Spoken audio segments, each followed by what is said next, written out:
Ready? Yep. We have Morgan State head coach Todd Bozeman. To his right is Taiwan Kinley, and to his left is Philip Carr. Coach Bozeman, give us an opening statement about that thrilling game. Well, I mean, obviously, I'm excited about advancing. You know, as I tell the guys, tell them in the locker room that March is. When you dream of playing college basketball, that's what you dream about, March. And when you get to March, it's one and done. So it always raises the stakes and it makes things a little bit more exciting. Is do or die. But I want to give congratulations to Bethune for a great season. They did a great job. They had a great year. But these guys right here, just kept fighting. And it wasn't smooth. We had some bumps in the road, but the guys kept fighting. Taiwan made his free throws at the end. I thought Montez Cameron hit a big shot for us, the three, to tie the ball game up. Phil, again, was a yeoman on the boards. Sometimes it's like he's out there rebounding by himself, and I thought that was an issue for us at first. And but guys did a better job, and they defended. So I thought they did a great job defending. We gave them 1-3, and that 3 was almost like a Hail Mary 3. So we just want to keep working and keep trying to advance, and keep staying down here in Norfolk and eating at Cracker Barrel and Sweet Teas. Questions?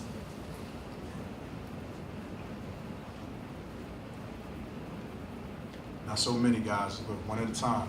All right, I'll go first. Tawan, you before the game they gave out the trophies to Bethune-Cookman and the Player of the Year, and I know we talked about last night about how you weren't on any of the teams. Was that obviously it's March and you want to win, but was that any extra motivation to just kind of go out there? Let me say something first with that. I want to make sure you guys understand why he wasn't on it. The conference has a rule that you have to play in 75% of your games. Now, I don't necessarily agree with that. This isn't quote-unquote criticism. I'm just saying I don't agree with it. But because he played in all the conference games, so that's why he couldn't be on all conferences. I submitted his name, and then they took, because I didn't know it until after that happened. So you couldn't even vote for him. They couldn't vote for him. No, they couldn't vote for him. Okay. So this isn't. They Right. couldn't vote for him. Right. So I mean, he could make the all-district team in ABC. He could be Player of the Year. He could be all that stuff, and that's the rule for the conference. That's the conference rule. Okay. That's why they didn't vote for him, not because the coaches don't respect his game. I mean, he's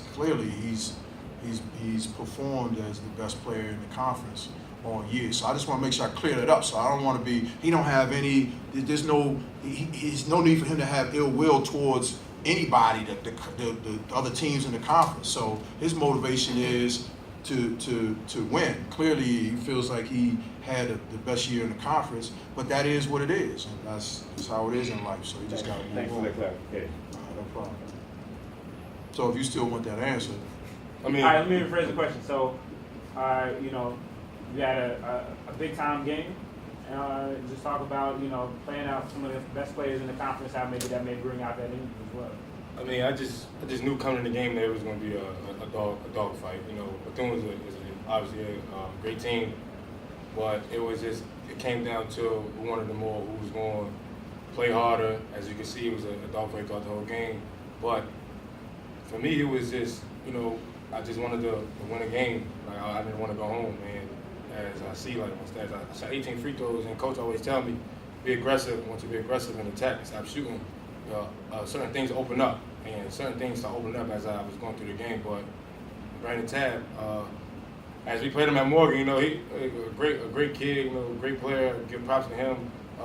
Before the game, congratulating him on winning the Player of the Year. And first team, it was no hate. I came in ready to have a good game, and me and him actually, we talk a lot sometimes. So it wasn't no hate. It was just going out there. It was a friendly game from the jump. No hate toward nobody. I just wanted to go out there and win at the end of the day. And you talked about the free throws. You missed a couple at the end, but you came back and hit the ones that counted.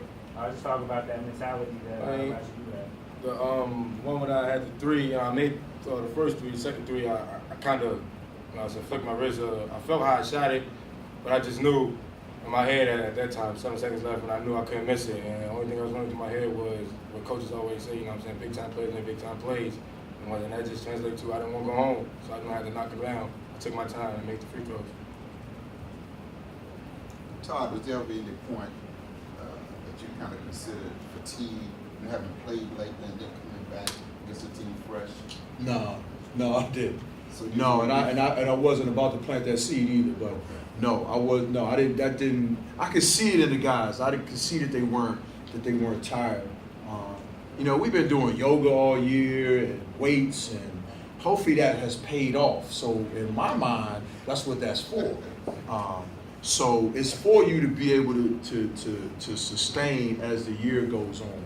So now mentally, now that's a whole different story. I won't really go into that, but I thought that I didn't see fatigue in the guys. So that I didn't see that. They made a comment during the game that they felt good. So we rolled with them. You took Coach Luke Williams from the Black College Sports League. You took Phil out at one point. I think he signaled he needed a break, right? Yes, he did. And to their credit, these two guys have been saying that. Amazingly, he does it too sometimes. He didn't do it today, and he was mad that I took him out. But sometimes you have to override and make an executive decision. But Phil's been good with that by saying, "Bose, give me a minute." Now, at first I wasn't gonna give it to him because it was 30 seconds before the 12-minute break, and I was like, "Nah, dude, sit the 30 minutes out." But then I said, "You know what? I don't want him to get a foul because he's fatigued." So I took him out. But they do a good job of that, saying, "Let me know when they're tired, and come out, get some water, and then go back in." Tez does the same thing. And Tez, he didn't shoot the ball great, 2 for 11. But this is the second night he's played 30 minutes. And he had 8 assists tonight, and he had 10 last night, and he had a big 3 tonight. I just got to, 2 big 3s, so I just got to give him props for that. He's a tough little rascal. Coach, we notice your demeanor on the bench. You don't seem to get too worried even when the guys are down. Is that because of the fact you know they're going to play defense?